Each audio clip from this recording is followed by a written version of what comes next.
Giving is good. It's a reality. Here at Jesuit, we are taught many things, many times a day, on every day of the week. If it isn't math, it's science. If it isn't science, it's English. If it isn't even a classroom subject, it's how to be a better person, the person whom we were created to be.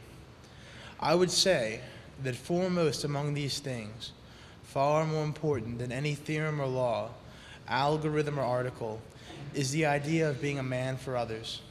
From the very beginning of our Jesuit careers, it is driven into our hearts and minds. It is one of the very cores of our Jesuit identity, which defines who we are and what we stand for. We work day in and day out to develop this value as a part of our character. But it is on this day, in particular, that we exercise our motto in full force. Once we finish this assembly, a veritable fleet of cars and trucks will drive to every corner of our New Orleans community to deliver baskets of goods to families in need of them. Before many of you embark on your odyssey, I would like to remind you of last week's gospel. In it, various rich members of the community are putting alms into a box for the poor. After each makes his vast, showy contribution, a poor old woman hobbles up to the box. She drops in 2 small coins. At this point, many of us would pause and ask ourselves, why would she bother? What does she hope to achieve? Her contribution looks small compared to those made by the richer men, and indeed, there is no doubt that it is. In fact, the 2 small coins probably wouldn't go so far towards helping the poor anyway. Nevertheless, as Jesus points out, it is this old lady who has contributed the most, for she has contributed from her own livelihood, not from her surplus wealth like the others had. In other words, she has given until it hurts, and giving is good. It is this giving from the heart that is a key element of being a man for others, a true Christian. I would hazard that very few of us here today have actually given from our very own livelihood. Most of us, myself included, handed a list of goods to our parents and said, "Hey, would you mind getting this and that from the store? Thanks." And this is okay. That was the extent of our giving, but that's okay. Giving a little is better than giving nothing, because giving just anything is good. Jesus did not condemn the men who gave only from their surplus. They were trying to be good people of God. However, giving goods is about more than giving only material wealth. It is about giving spiritual wealth as well. Giving a little for the love of another man is worth far more than giving a lot just because your homeroom teacher told you had to. Last year, another student, now graduated, was delivering a similar speech from where I now stand.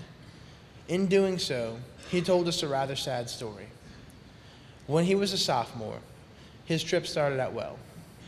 The families were all grateful for the gifts, for the ability to have a joyous holiday free from the pangs of hunger, and he was basking in the warm, fuzzy feeling that one receives from the act of giving. However, when he got to his last house, the people seemed ungrateful. They took the food, they practically slammed the door in his face with barely a word of thanks. At first he was enraged. He couldn't believe that someone would do such a thing to a person enacting such a work of charity. But as he thought about it, believe it or not, he decided that he was happy that it had happened. The event served to remind him that we do not give for the sake of praise that we receive from the recipients of our work, nor for the pleasure of knowing we have done something good, not even for the warm fuzziness we experience in the doing. We give for the sake of the recipient. The feeling is good, there is no doubt about it, but it is only a pointer in the right direction, an indicator to carry on in our good work. The reason we give is that another person needs our help, and as a Christian, we are duty-bound to help them. That speech has stayed with me over the last year. It serves as a reminder to me of what it means to be a man for others. It reminds me that giving is good. I hope that many of you will also bear this lesson in mind for today at least. But on Thursday, tomorrow, when all of you are celebrating Thanksgiving at home with your families, preparing to eat a wonderful meal, I want you to actually give thanks. For giving even an intangible thing like thanks is good. Give thanks for your family, for your friends. Give thanks for the food on your table and the love in the hearts of your parents. Give thanks for the opportunities that you have been given, and give thanks for what you have achieved. For this is all giving, and giving is good. I will leave you with this. A Franciscan monk, perhaps even St. Francis himself, once said that it is in the giving that we receive. And for me, there is no truer statement. If we do not give of ourselves, we will never be able to receive Jesus into our hearts and thereby arrive at the kingdom of God. Thank you.